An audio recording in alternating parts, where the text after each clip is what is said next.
Hello, my name is Marika Trim, and today myself and other group members who are Marcia Jacobs, Marcy Johnson, Colleen James, Shirley Glasgow, and Vanessa Williams will be presenting to you a little about phonemic awareness. The purpose of this presentation is to teach English language learners phonemic awareness in their native language in order to increase English language acquisition and reading skills. Phonemic awareness is perceived as one of the key building blocks of the development of emerging reading skills. To date, little is known about how phonemic awareness instructions can be implemented effectively in the classroom. In Jordan studies reveal that young readers struggle with English reading development, which represents a challenge to teachers. Therefore, this presentation aims at investigating the perception of teachers of the knowledge of phonemic awareness. A pleasant good morning, Miss Redana Howell, fellow colleagues. My name is Marcy Johnson, and today I will be sharing with you the importance of phonemic awareness and phonics to young learners. Phonemic awareness is the understanding that spoken language words can be broken into individual phonemes, the smallest unit of spoken language. Phonemic awareness in young children is the basis for word reading and comprehension and helps students learn to spell. Developing phonemic awareness in young children is an important foundational task because it establishes the basis for reading and writing English. Understanding that words are comprised of individual sounds helps children begin to hear words as the sum of these sounds and to identify and isolate them. Phonemic awareness and phonics are very important to young learners. When children are able to speak and hear individual sounds and also identify them, manipulate them, and substitute them, they are said to have phonological awareness, a critical first skill in learning to read. Phonemic awareness in young children begins with identifying the sounds heard in simple one-syllable words. Meanwhile, is the method of instruction that helps children learn to be able to use the alphabetic principle. The concept that words are made up of letters and letters represents sounds. Phonics instruction does this by teaching children to decode words, sounds, showing them how to make connections between the letters of written text, graphemes, or letter symbols, and the sounds of spoken words. Thank you very much for listening. My name is Miss Shirley Glasgow, and today I'll be looking at two phonemic awareness activity. Segmentation. Of it out. This activity will help young learners to separate the sounds in a word. I will show a picture of an object and have the kids up for each sound. For example, I will show a picture of a pig. The kids will say pig and up on squares for each sound and tell me how much sounds are in the word pig. Blending. What am I thinking of? This activity will help young learners to use individual sounds by combining them to make a word. Tell the children you are thinking of an object in a specific category. For example, I am thinking of an animal. The animal is a cat.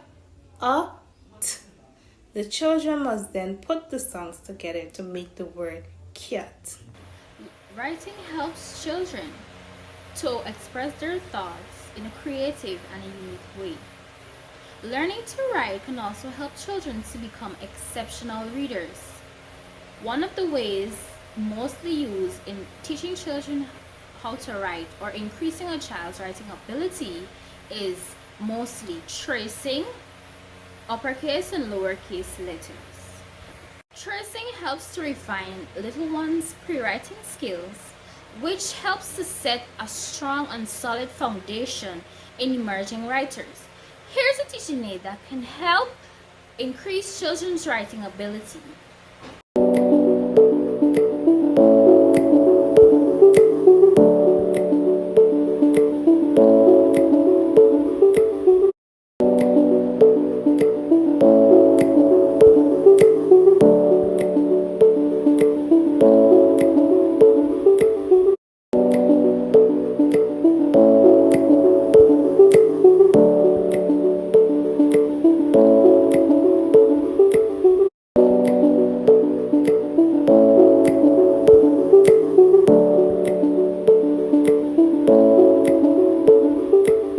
How was the video? Great. I'm glad you liked it. Tracing does not only help to build a strong foundation for emerging writers, but it also helps to bring out multiple skills within our children. One of those skills being tracing brings out or enhances the fine motor skills because it helps to increase the strength and coordination within the child's fingers, hands, and their wrists. These parts need to be strengthened in order for the child to have a good grasp and good coordination ability.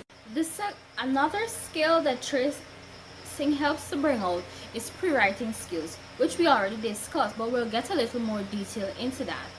Pre-writing skills help children to develop a dominant hand, good hand-to-eye coordination, and good left and right awareness. Another skill can also be concentration and focus. Tracing lines using a crayon or a pencil are new skills being developed into a child's memory. So in order to do this correctly, they must concentrate. It also teaches them to develop their attention span to keep them focused on the task that they're completing. The next skill we have is visual spatial. This is basically a child's ability to sense where things are around them. So when learning tracing, the child or children would understand that they are connecting lines to form either lines, shapes, or letters, and they're seeing how it can be formed with their crayons or pens. The final skill is creativity in drawing. Through tracing, children learn a variety of hand movements. These movements either form lines, shapes, or even letters. And through these movements, they can use it to create whatever drawing or image comes to their mind to create pictures themselves. These movements usually conjure into forming letters, which eventually they learn to write. The final skill is creativity in drawing. Through tracing, children learn a variety of hand movements.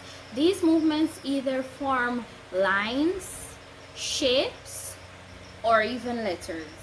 And through these movements, they can use it to create whatever drawing or image comes to their mind to create pictures themselves. Children can develop their comprehension skills through the use of picture books, games, and worksheet activities.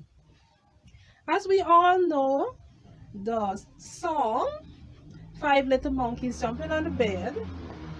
In the Five Little Monkeys Jumping on the Bed song, the monkeys bump their heads, but children may like to change the version of the song where they picked what part they bumped. For example, One fell off and bumped his head. They changed the version of the song relating to other parts of their body. As we can see here in the picture, this is a teaching aid relating to the 5 little monkeys jumping on the bed.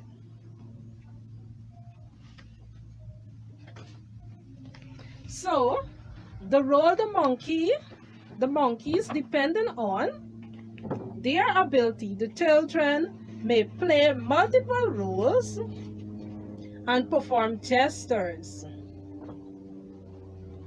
This part is the most dynamic and requires the most coordination between actions, gestures, and speaking parts. Little monkeys jumping on the bed. As simple as it may look, it enhances the children's ability to learn their body parts. When a variety of games are incorporated into the lesson, children are able to remember and recall information, which is an important part of comprehension. For instance, the game I Spy is a great source for helping children remember and recall the information that has been given to them.